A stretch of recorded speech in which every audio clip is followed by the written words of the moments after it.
Hey everyone, how's it going? Welcome back. So a lot of people have been asking whether or not it's still worth getting a VPN for your iOS devices, now that Apple has a built-in option called Private Relay. Well, in today's video, I'll talk about Private Relay, what it offers, and if it's actually secure. And I'll compare it to VPNs and give you my personal recommendation. Also, I'll get into some VPN options for iOS later on in this video, but if you're here because you're looking for a VPN specifically, I do have detailed reviews of the VPNs I would recommend in the description, as well as discount codes and coupons. So you can check those out right away if that's something you're interested in. So first off, what is Private Relay and what does it do exactly? Basically, you can think of Private Relay as a lightweight VPN in that it encrypts your data online and hides your IP address. But keep in mind that this is only when you're using Safari and browsing the internet. The protection doesn't extend to any other app. Now, the way it does this is by routing your internet through two separate relays. The first relay, that's on Apple's end, you can see your identity but not the websites you're visiting. The second relay, that's run by a third party, assigns you a temporary IP address so that you can access the websites without the websites or others knowing who you are. So you can think of this as having a sealed envelope that's basically passed from Apple to the third party and then to the website you're visiting. Apple knows who you are, but not what website you're visiting. And the website knows that someone from Apple's end is accessing their website, but can't trace it to you. And honestly, that might be enough for you. If all you're concerned with is hiding your IP from other people online when you're on certain websites, then this is a simple solution. If you use public Wi-Fi a lot, maybe you like to work in cafes, or you travel a lot and don't trust hotel Wi-Fi, then this is a good option. It'll also work if you don't like how advertisers collect data and build a profile about you based on your online habits. In that way, it'll work just like a VPN and prevent advertisers from targeting you. And if that's all you need, then great. But this is where the privacy and protection ends, because there's also no guarantee that Apple and the third party won't work together to figure out who you are.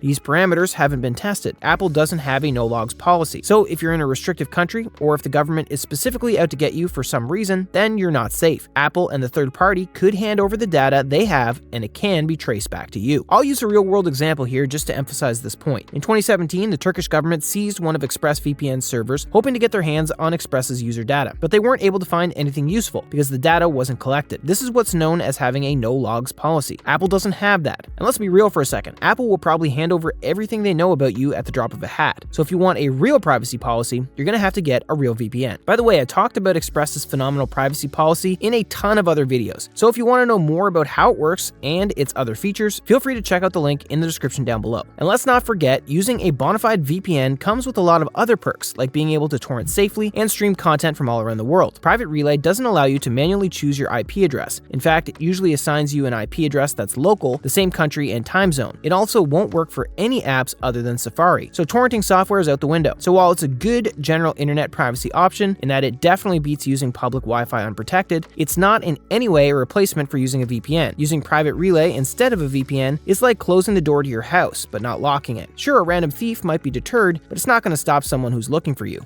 In the end, is it worth getting a VPN even if you have Private Relay? The answer is yes. Because while Private Relay does protect you to some degree, it doesn't go all the way, and it's not as safe or private as a fully loaded VPN or even a free VPN for that matter. Now at this point, you might be interested in looking into what the best VPN options are for your iOS devices, and I'm just going to go over my recommendations, and which VPN you choose will be based on your personal needs and preferences. So if the only reason you were kind of interested in Private Relay is because it comes with your iCloud Plus subscription and you don't want to pay for yet another service, there's a couple of free VPNs I can recommend to you. The first free one that I've tested on multiple devices is Atlas VPN. It has pretty good speed and performance, especially if you use the WireGuard tunneling protocol, and you can use it on an unlimited number of devices, so if you want to safeguard a bunch of your devices, or if you have a large family, this is a good option. But its free version does have a data limit of 5 GB per month, which means that it might get slow on you, so there's that to consider. Another free VPN option is Proton VPN, and what I like about Proton is that it's open source, which means that many developers have been able to look over its code, identifying any vulnerabilities and addressing them, so that makes it a pretty safe free VPN option. These are the only free ones that I would recommend, and I would caution against using just any free VPN because a lot of them do sell your data. The good thing about Proton and Atlas is that they've had their no-logs policy audited by third parties. Proton has been verified by Securitum, and Atlas has been audited by Versprite and MDSec. Now, speaking of verified no-logs policies, my top VPN recommendations are going to have to be paid subscriptions. Namely, I'd recommend ExpressVPN, NordVPN, and Surfshark, in that order. They've all been audited multiple times by third parties, plus you get more security features, and the privacy privacy is really next level, and obviously their speed and performance is top notch. I'm going to go over their unique features very briefly here, but if you want more detailed information, I definitely recommend checking out the links in the description. So my third place recommendation is Surfshark VPN, and it's actually the best budget VPN. It allows you to secure an unlimited number of devices, and it has some handy features like an ad blocker that'll block pop-ups, as well as no borders mode and rotating IP, which can be really useful if you're using your VPN in a restrictive country. Next up is NordVPN.